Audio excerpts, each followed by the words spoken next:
Kabanata 2875 hanggang Kabanata 2876. Kabanata 2875. Tinanggihan ng pakikipagtagpo, ano ang ibig sabihin ni Hanye? Iniisip ba niya na walang sino man sa Sacred Martial Ranking ang karapat-dapat sa isang laban-laban sa kanya? Sa Shengguo Hall ng Xinwo Academy, maraming malalakas na kabataang mandirigma sa listahan ng Shengguo ang nagtipon dito. Bawat isa sa kanila ay napakalakas at kayang maging Saint King sa murang edad. Sila rin ang pinakamalalakas na estudyante sa akademya, at wala ni isa ang maaaring tumayo sa itaas nila maliban sa mga mataas na opisyal ng akademya. Napakalakas ni Hanye. Kahit ang apat na lalaki ng Long Live King ay natalo pa rin sa kanya. Kung natatakot siya sa Holy Martial List, imposibleng mangyari iyon, ngunit tumanggi pa rin siya. Ang bagitong, ito ay marahil minamaliit tayong mga matatanda. Isang kabataang malakas sa Holy Martial List ang nagsabi na may matalim na tingin sa kanyang mga mata. Isa pang malakas na kabataang lalaki sa Shenggu List ang nagsabi, minamaliit niya tayong matatanda, maliban na lang kung handa siyang isuko ang estado niya bilang Shenggu King. Kung ganoon, hindi na siya guguluhin ng mga tao sa Shenggu List, pero dahil may titulo siyang Shenggu King sa kanyang ulo at status niya, dapat niyang maintindihan na ang mga tao sa Holy Martial List ay hindi basta susunod sa kanya. Pero ang lalaking iyon ay nagtatago sa loob ng kubo at hindi lumalabas. Hindi tayo maaaring magbakasakaling kumilos doon. Alam ninyong lahat ang katakot na kapangyarihan ng babaeng iyon. Maging ang mga nakatatanda ng kolehiyo ay hindi siya kayang galitin. Maghintay muna tayo, walang gustong galitin ang babaeng iyon, hindi natin siya pwedeng piliting lumabas. Siyempre, may mga taong may kakayahan dito. Narinig ko na si Danji ay ipinatawag pabalik ng Dean ng West Courtyard, at si Danji ay paparating na sa kubo. Mukhang sa pagkakataong ito maging ang ilang mga Dean ay panig sa atin. Hindi nagtagal ang tahimik na panahon ni Yehan sa kubo. Sa labas ng kubo, muling napalibutan siya ng mga disipulo ng Xinwu Academy, at ngayon ay mas marami pa kaysa dati. Halos lahat mula sa apat na courtyard sa Silangan, Kanluran, Timog at Hilaga ay dumating. Si Danji mula sa Xinwu Academy ay narito upang magbigay galang kay King Shengguo, pakiusap na lumabas at salubungin siya. Isang malinaw at kaaya-ayang tinig ang nagmula sa babaeng nakaputing damit sa harap ng kahoy na tulay. Ang babaeng ito ay nakasuot ng puting belo, matangkad, at nagtataglay ng isang malinis na aura na nagpaparamdam na siya ang pinakamalinis at pinakabanal na lotes sa mundo. Ang kanyang may itim na mga mata na nakalantad ay napakakaakit-akit kaya't hindi malilimutan ng sino mang tumingin sa kanya. Hindi ko inaasahan na para kay Hanye, maging si Senior Sister Danji ay personal na magpapakita. Sa karaniwan, si Senior Sister Danji ay nakatuon sa pag-eensayo sa Shengguo Hall at bihirang magpakita. Si Senior Sister Danji ang pinakamagandang babae sa Xinwu Academy natin, at sa labas ay kinikilalang isa sa dalawang pinakamagandang babae sa Shenzhou, pero hindi nila alam na mas maganda pa si Senior Sister Danji ng Xinwu Academy natin kaysa sa kanila.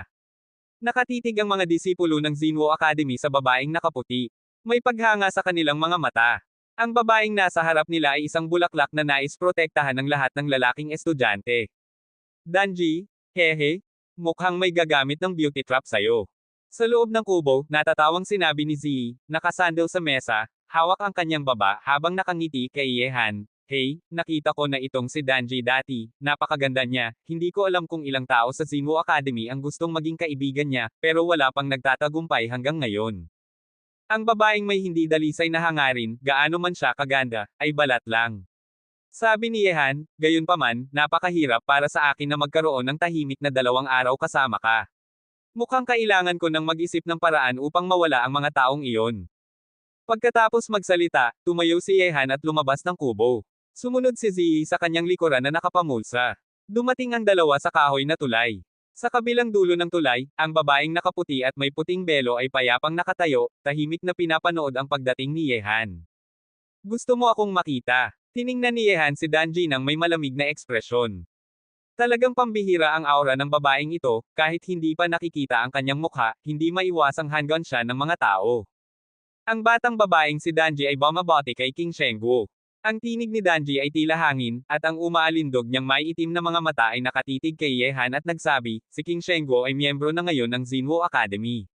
Ngunit lahat ng pumapasok sa Xinwu Academy ay dapat ukitin ang kanilang pangalan sa Xinwu Steel, upang patunayan ang kanilang pagkakakilanlan sa Xinwu Academy. King Shengguo, nandito si Danji para sa bagay na ito. May ganoon palang bagay. Tumingin si Yehan kay Ziyi, na kumibo lang. Nakita iyon, sinabi ni Yehan, wala akong oras ngayon. Kung hindi nagmamadali si Miss Danji, bumalik ka na lang pagkatapos ng ilang araw. Hintay. Nang makita ni Danji na tumalikod si Yehan, muli siyang nagsalita at mahina niyang sinabi, King Shengguo, ang bagay na ito ay iniutos ng 4 na prinsipal, kaya pakiusap na huwag ilagay sa alanganin si Danji, King Shengguo. Sige, kung ganoon, ipapumunta mo rito ang 4 na prinsipal. May kailangan din akong itanong sa kanila. Hindi tumigil si Yehan at nagpatuloy sa paglakad pabalik ng kubo. King Shengguo, pakiusap manatili. Kumunat ang itim na kilay ni Danji. Ito ang unang pagkakataon na may nakilala siyang kagaya ni Yehan. Sa simula, inakala ni Danji na basta lumabas siya, sasama agad si Yehan sa kanya. Ngunit hindi man lang siya nakipag-usap kay Danji. Ang pagtrato niya sa kanya ay parang sa isang ordinaryong tao. Napakalakas ng tiwala ni Danji sa kanyang kagandahan. Sa pag-iisip na iyon, dahan-daang tinanggal ni Danji ang puting belo sa kanyang mukha, at lumitaw ang isang nakamamanghang at napakagandang mukha. Sa sandaling iyon, parang humigpit ang paghinga ng mga disipulo ng Xinwu Academy na naroon. Kahit isang gilid lang ang kanilang nakita, sapat na iyon para kumabog ng malakas ang kanilang mga puso. Kabanata 2876. Diyos ko, inalis talaga ni Senior Sister Danji ang belo niya. Parang hindi pa ito nangyari kailanman, tama ba? Dahil kay Hanye, inalis ni Senior Sister Danji ang belo na hindi niya kailanman inaalis. Sobrang swerte ng lalaking iyon. Ang mga estudyante sa paligid ay abot-abot ang tuwa, at ang mga matang nakatingin kay Yehan ay lalo pang puno ng inggit. Miss Danji, may iba ka pa bang kailangan? Tumalikod si Yehan at malamig na tumingin kay Danji. Walang kahit anong pag-alon sa kanyang mga mata. Kahit pa mas maganda ng 3 ulit ang mukha ni Danji kaysa kina Ji Chenyo at Zulu Oyan, sa mga mata ni Yehan, isa lamang itong obra ng sining. King Shengguo, pakiusap, huwag mong pahirapan si Danji. Nakatuon ang magaganda at mapang-akit na mga mata ni Danji kay Yehan. Bagamat nagulat siya sa pagiging kalmado nito, tiwala siyang hindi kayang pigilan ng binatang nasa harapan niya ang kanyang alindog. Pasensya na, pero walang silbi ang pain ng kagandahan sa akin. Maaari ka nang bumalik. Sabi ni Yehan ng magaan lamang ang tono, at sa nagulat na tingin ni Danji, direkta siyang bumalik sa loob ng kahoy na bahay. Ano, gawa ba sa kahoy ang puso ng lalaking iyon? Tinanggihan pa talaga si Senior Sister Danji. Nang makitang bumalik si Yehan sa kahoy na bahay, nag-ingay ang lahat ng disipulo ng Xinwu Academy na nakapaligid doon. Hindi nila matanggap na may kapwa-kabataan silang kayang baliwalain ang alindog ni Danji, ang pangunahing kagandahan ng Xinwu Academy. Direkta niyang tinanggihan si Senior Sister Danji. Ibig sabihin ba nito na hindi siya naa-attract sa babae? O nagtutulog-tulugan lang siyang matigas? Hindi, walang sino man sa Xinwu Academy ang kayang iwasan ang alindog ni Senior Sister Danji. Kahit pa sobrang angat ni Hanye at kaya niyang makipantay sa mga nangungunang tao, tao pa rin siya na may 7 emosyon at 6 na pagnanasa. Sa harap ng kahoy na tulay, tila nawala sa sarili ang tingin ni Danji. May bakas ng pagkagulat sa napakagandang mukha niya. Hindi niya inasahan na ito ang magiging resulta ng pagpunta niya rito. Dahil sa binatang iyon, inalis pa niya ang belo na hindi niya kailanman inaalis. Ngunit hindi man lang ito natukso, lubos siyang binaliwala, na para bang karaniwang tao lamang siya na wala man lang kakaiba. Ito ang unang beses na naranasan ni Danji ang ganito.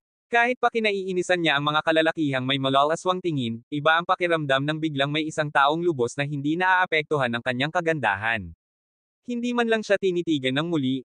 Nakakapanibago, at may bahagyang kirot ng pagkadismaya sa kanyang puso. Hehe, mukhang hindi umubra ang pain ng kagandahan sa batang iyon.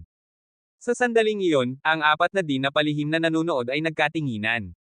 Bilang mga lalaking dumaan din sa kabataan, inakala nila na hindi maaawat ni Yehan ang alindog ng pangunahing kagandahan ng Xinwu Academy, ngunit taliwas ang nangyari.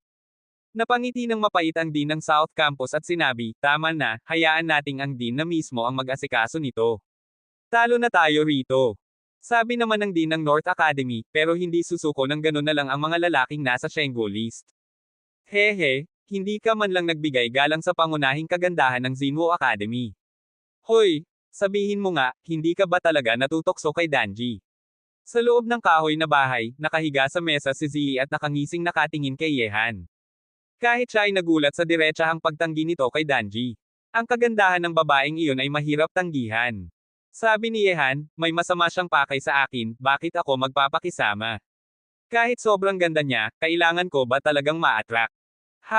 Tumangala si Ziyi at tumingin kay Yehan. Alam mo ba, nagdududa akong isa kang lalaki.